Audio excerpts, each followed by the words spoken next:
आणि गुरूंपेक्षाही मोठे झालेले असे माझे सर्वात लाडके विद्यार्थी म्हणजे गणेश दळवे सर. पुन्हा माझी जन्मतारीख कधी आहे, मला वाढदिवस कधी आहे, काय मला ह्या गोष्टी काही माहित नाही. मला काही सांगू नको. मला वाढदिवस साजरा करायचा म्हणजे करायचा. परंतु मग त्यावेळेस मी ठरवलं, आपण आईला त्रास दिला, इथून पुढे आयुष्यात आपण कधीच त्रास कोणालाच देणार नाही आणि कधीच वाढदिवस साजरा करणार नाही. शिर्डी व परिसरातील चिमुकल्या अनाथ मुला मुलींना आजी आजोबांना आसरा देत त्या गोरगरीब वंचित अपंग पीडित अनाथांच्या जीवनात आनंदाचे नवे किरण निर्माण करत त्यांच्या सुखदुःखात सदैव तत्पर राहत साई सेवेचं कार्य करणारे साई आश्रया परिवाराचे संस्थापक डॉक्टर गणेश काका दळवी यांचा काल वाढदिवस. तसेच गेल्या 12 वर्षांपूर्वी साई आश्रया परिवार नावाच्या लावलेल्या छोट्याशा रोपट्याचं देखील आता मोठ्या वटवृक्षात रूपांतर झालं असून साई आश्रया परिवाराचा देखील वर्धापन दिन असा दुग्ध शर्करा योग काल जुळून आल्यानं साई आश्रया परिवारात मोठ्या उत्साहात गणेश दळवी आणि साई आश्रया परिवाराचा वाढदिवस साजरा करण्यात आला. यावेळी साई खिचडी ग्रुपच्या वतीनं साई भजन संध्याचं आयोजन करण्यात आलं. तर आश्रमातील आजी आजोबा आणि मुलींनी साई आश्रया परिवारातील चिमुकलीचा आणि गणेश दळवी यांचा दोघांचा वाढदिवस असल्याने रांग लावत गणेश दळवी आणि चिमुकल्या परीला ओवाळत केक कापून फटाक्यांच्या आतिषबाजीत वाढदिवस साजरा केला. चिमुकल्या मुलांनी गणेश दळवी यांच्या वाढदिवसानिमित्त स्वतःच्या हातानं बनविलेले ग्रीटिंग त्यांना भेट देताच गणेश दळवी यांनी देखील चिमुकल्या मुलांच्या कल्पकतेचं कौतुक केलंय. आश्रमातील मुला मुलींनी गाण्यांवर नृत्य करत वाढदिवस आनंदात साजरा केला.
गेल्या 35 वर्षापासून शिक्षक पेशामध्ये काम करतो आणि मी हजारो विद्यार्थी घडवले, पण मला अभिमान वाटावा असा माझा एक विद्यार्थी इयत्ता 5वी पासून पुढे मी त्यांना मार्गदर्शन केलं आणि गुरूंपेक्षाही मोठे झालेले असे माझे सर्वात लाडके विद्यार्थी म्हणजे गणेश दळवी सर.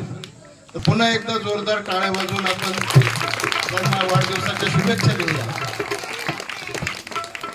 रोशनी चमकती रही जैसे फूलों का महक गमकते रहे, जैसे फूलों का महक गमकते रहे, जैसे वैसे हमारे सही अष्टक परिवार बढ़ता रहे. काका आपको जन्मदिन की बहुत बहुत शुभकामनाएं.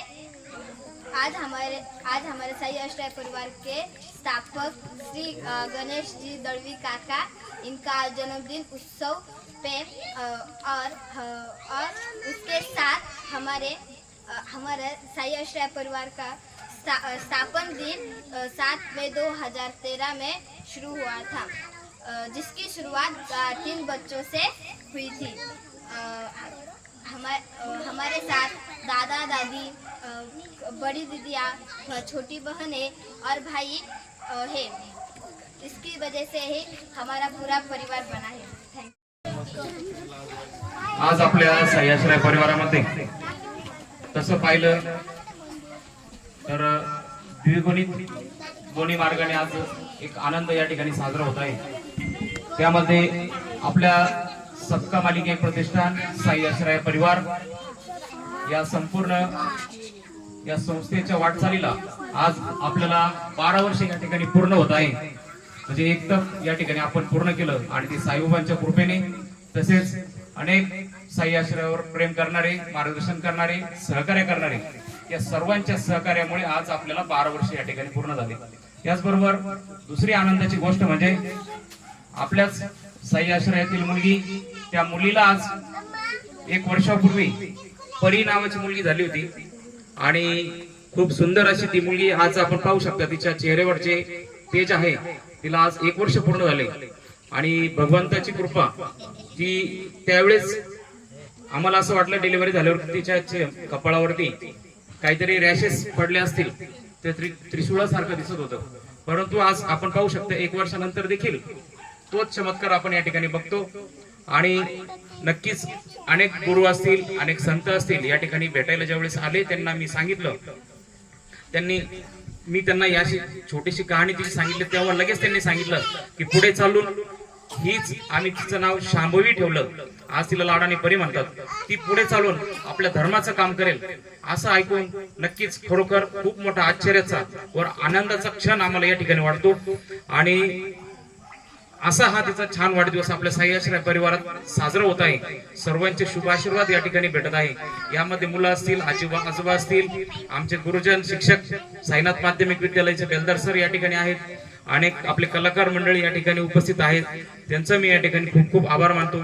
त्याचबरोबर हा कार्यक्रम साजरा होण्यासाठी मला कोणीही काही सांगितलं नाही की अशा पद्धतीचा कार्यक्रम करायचा किंवा काय, सगळा हा सहभाग साई आश्रयातील मंडळींनी केलेला आहे. तेव्हा मी त्यांचाही खूप खूप आभार मानतो. आणि तुम्हाला वाटत असेल सगळे आज म्हणायचे की काकांचा वाढदिवस, नक्कीच आहे वाढदिवस. माझा जन्म आजच झालेला आहे, म्हणजे 17/5/80चा जन्म माझा आहे. परंतु मला आपल्या मराठी शाळेत घेत नव्हते, म्हणून आईने 17/5/81 करून तिथं माझा ते जन्मतारीख दिलेली, कारण त्यावेळी तसं व्हायचं. आणि दुसरी गोष्ट, आज बऱ्याच जणांनी पाहिलं असेल की काकांचा वाढदिवस आणि काका शांत आहे, थोडस सायलेंट आहे. परंतु ते कारण असं असतं की मला वाढदिवसच मुळात आवडत नाही. त्याचं कारण असं, एक छोटी गोष्ट सांगतो, एक सत्य परिस्थिती घडलेली की सर आम्ही 1985ला शिर्डीत आलेलो, आई वडील आम्ही राऊरी फॅक्टरीवरून. आणि इकडे आल्यानंतर कामा धंद्यासाठी आई वडील इकडे आले. मग आई धुणं भांडीचं काम वगैरे करायचं. आणि माझ्या शेजारी, म्हणजे आम्ही वरवळे गल्लीत राहायचो, कचरू वरवळे म्हणून त्यांच्या शेजारी, आणि शेजारीच एक वाढदिवस साजरा व्हायचा. तर त्या ठिकाणी केक वगैरे त्यावेळेस काही नव्हतं, फक्त कपडे कसे नेहरू कपडे घालायचे, ओवाळायचं, औक्षण करायचं, पेढे वगैरे वाटायचे. असा वाढदिवस मी पाहिला. आता असं पाहिल्यानंतर मी घरी आलो, मी आईला म्हटलं मला असा वाढदिवस लगेच करायचा. मला माहित नाही माझी जन्मतारीख कधी येईल, मला वाढदिवस कधी काय, मला ह्या गोष्टी काही माहित नाही. मला काही सांगू नको, मला वाढदिवस साजरा करायचा म्हणजे करायचा. मग त्याच पद्धतीने आईने लगेच मग आपले कांतीलाल शेट आहे, कांती शेट, तिथून एक ड्रेस आणला, नेहरू ड्रेस. तसंच मला खुर्चीवर बसवलं, पेढे आणले, तसंच ओवाळण्याचा कार्यक्रम सुरू. वाढदिवस नव्हता तरी साजरा झाला. आणि मग तो साजरा झाल्यानंतर मला असं कळलं की बरं ठीक आहे, मी हट्टीने तो साजरा केला, माझी तारीख नाही, काय नाही, वार नाही. आणि मग त्याच्यातून मला काय मिळालं, कोणता आनंद मिळाला, हा क्षुल्लक गोष्टीचा आनंद आपल्याला मिळाला. परंतु मग त्यावेळेस मी ठरवलं, आपण आईला त्रास दिला, इथून पुढे आयुष्यात आपण कधीच त्रास कोणालाच देणार नाही आणि कधीच वाढदिवस साजरा करणार नाही. त्यापेक्षा आपण वर्षभर लोकांशी चांगलं वागावं, कोणाला त्रास नाही देऊ, कोणाचं भलं होईल असं वागावं. दुसरी गोष्ट, मी लवकर कोणाच्या पाय पडत नाही आणि मी कोणाला माझ्या पाया पडून देत नाही. कारण काय, सगळ्यात महत्वाचं, आपण कौतुक करतो, शुभेच्छा देतो, आता तर व्हॉट्सअपवर शुभेच्छा असतात खूप. परंतु दुसरी गोष्ट, आपण एखाद्याच्या शुभेच्छा घेतो किंवा एखाद्याला शुभेच्छा देतो, पण आपण त्याची काळजी करतो का, आपण त्याला खरोखर मानतो का, चांगलं बोलतो का आपण त्याच्याविषयी, नाही बोलत. तर मग मला काय वाटतं, एखाद्याच्या पाया पडण्यापेक्षा नक्कीच म्हणतात आई वडिलांच्या पाया पडलं पाहिजे. मी देवाला सुद्धा नमस्कार घालतो, वाकू नाही घालतो, पण देव कसं, देव भक्कम आहे, ते स्वतःच सगळं काही करू शकतात. कारण आपण त्यांना मागत असतो, ते आपल्याला काही मागत नाही. परंतु आपले आई वडिलांच्या पाया पडण्यापेक्षा मला असं वाटतं त्यांच्या चरणांची सेवा आणि त्यांच्या पायांचं, त्यांच्या प्रकृतीचं रक्षण आणि सेवा करणं, हेच मला सगळ्यात मोठं पाया पडल्यासारखं वाटतं. 1 मिनिटासाठी पाया पडायचं आणि बाजूला निघून जायचं. पुन्हा आई वडिलांना जो त्रास आहे, तो त्रास कमी करण्याचं काम आपण नेहमी कधी करत नाही आणि त्या त्रासामध्ये टाकायचं काम मात्र आपण करत असतो. मग आपण बघतो आता वृद्धाश्रमामध्ये वृद्ध वाढत आहे. मला तर असं वाटतं की आश्रमच नसावं, कुठलाच आश्रम नसावं. नेहमीच आपण दुसऱ्याचा आदर करावा, नेहमीच आपण लोकांचं भलं करण्याचा प्रयत्न करावा. जितकं आपल्याला शक्य आहे तेवढं आपण नक्की त्या मार्गे आपण चाललं पाहिजे. आता आपण बघतो की आपण झाडाखाली बसतो, सावलीत बसतो, फळं खातो किंवा काय, परंतु मी नेहमी मला वाटतं आपण झाडाला धन्यवाद देतो का, नाही देत कधीच.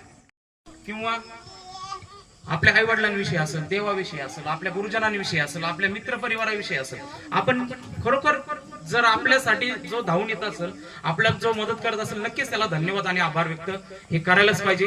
आणि त्याच्यामध्ये असं बघायला नाही पाहिजे की आपण 4 चौघात येऊन आपण त्याला पर्सनल थँक्यू म्हणू, पर्सनल नाही, आपण समाजासमोर देखील त्याला आभार मानले पाहिजे. आता पुस्तकाच्या बाबतीत देखील, पुस्तकामुळे, गुरुजनांमुळे खूप लोक घडतात, शाळेमुळे घडतात, पण आपण धन्यवाद लवकर कोणी म्हणत नाही. तर त्यासाठी मी आता बसले थोडस मला वाटलं होतं, लिहिलं मी थोडस आणि ते तुम्हाला वाचून दाखवतो. ते झाडांविषयी आहे, आई वडिलांविषयी आहे, देवाविषयी आहे, आपल्या मित्र परिवाराविषयी आहे आणि त्याचबरोबर आपले गुरुजन वर्ग. परंतु मी ते पुस्तकासाठी लिहिले, तेच मी तुम्हाला वाचून दाखवतो. किताबें तो बहुत सारी पढ़ चुके हैं, कुछ अच्छी कुछ बुरी, सीखा है उनसे नेचर और कल्चर, पाया है ज्ञान बहुत सारा, इसलिए मुझे मानते हो आप लोग, लेकिन कुछ सालों बाद बिखर गई किताब, सारे बिखरे पन्ने, जिसे मैंने पढ़ा था मैं चला गया उन्नति की ओर, बिखरे पन्नों की किताब चली गई समाप्ति की ओर. ओम साईराम. साई आश्रय परिवाराचं सुद्धा वर्धापन दिन 12वा वर्धापन दिन, म्हणजे एक जवळपास तप पूर्ण झालेलं आहे. आणि या एका तपाच्या कालावधीत त्यांनी जो संघर्ष केला हा आश्रम इथपर्यंत आणण्यासाठी, म्हणजे माझं त्यांना एकच विनंती राहील, भविष्यात का होईना विनंती राहील का, जगात प्रत्येकाला एक काम दिलेलं असतं आणि त्या कामासाठीच त्याचा जन्म झालेला असतो आणि त्याचा ते एक भूमिका दिलेली असते देवाने. आम्हाला या गोष्टीची भूमिका दिली आहे पत्रकारिता क्षेत्राची, त्यासाठी आम्ही ते आमचं काम प्रामाणिक करतो आणि ते प्रामाणिक करावं प्रत्येकाने. तुम्हाला काका या मुलांसाठी, या अनाथांसाठीच या धर्तीवर या बाबांची शिर्डीत पाठवलेलं आहे असं आम्हाला वाटतं. आणि शेवटच्या श्वासापर्यंत यांचं पालकत्व तुम्हीच स्वीकारावं ही मी वैयक्तिक माझ्याकडून तरी विनंती करतो. आता बाकीच्यांचं काय मत येते तुम्ही आता घेणारच आहात बाकीच्यांचं, पण वाढदिवसाच्या निमित्तानं माझी एकच विनंती राहील का आयुष्यभर तुम्ही या लोकांच्या सोबत जे पालकत्व स्वीकारलेलं आहे ते शेवटपर्यंत असंच निरंतर बाबांची सेवा या माध्यमातून सुरू राहो हीच बाबांची चरणी पण प्रार्थना करतो. आणि तुम्हाला पण विनंती करतो, पुन्हा एकदा आम्ही सर्व पत्रकारांच्या वतीने, माझ्या परिवाराच्या वतीने तुम्हाला वाढदिवसाच्या शुभेच्छा देतो. धन्यवाद. प्रतिनिधी प्रशांत अग्रवालसह सुवर्णा ताकटे, साई न्यूज शिर्डी. खुशखबर श्री साईबाबांच्या पावनभूमीत साई निर्माण उद्योग समूहाचे अध्यक्ष विजयराव तुळशीराम कोते पाटील यांच्या प्रयत्नातून साई निर्माण ड्रीम सिटी भव्य सुसज्ज असे फ्लॅट नागरिकांच्या सेवेत निर्माण होत असून आजच आपला फ्लॅट बुक करा. सुरुवात फक्त 11.50 लाखांपासून आणि प्रधानमंत्री योजनेअंतर्गत 2.5 लाखांची सबसिडी सुद्धा मिळणार आहे. सर्व सुविधायुक्त 400 फ्लॅट या साई निर्माण ड्रीम सिटी मध्ये राहणार असून हे काम आता पूर्णत्वाकडे आले आहे. डिसेंबर 2024 ला आपण या सुसज्ज इमारतीत आपल्या स्वतःच्या फ्लॅटमध्ये वास्तव्यास जाणार आहात. तेव्हा त्वरा करा, आजच आपला फ्लॅट बुक करा आणि आपल्या स्वप्नातील हक्काच्या सुंदर घराचं स्वप्न साकार करा.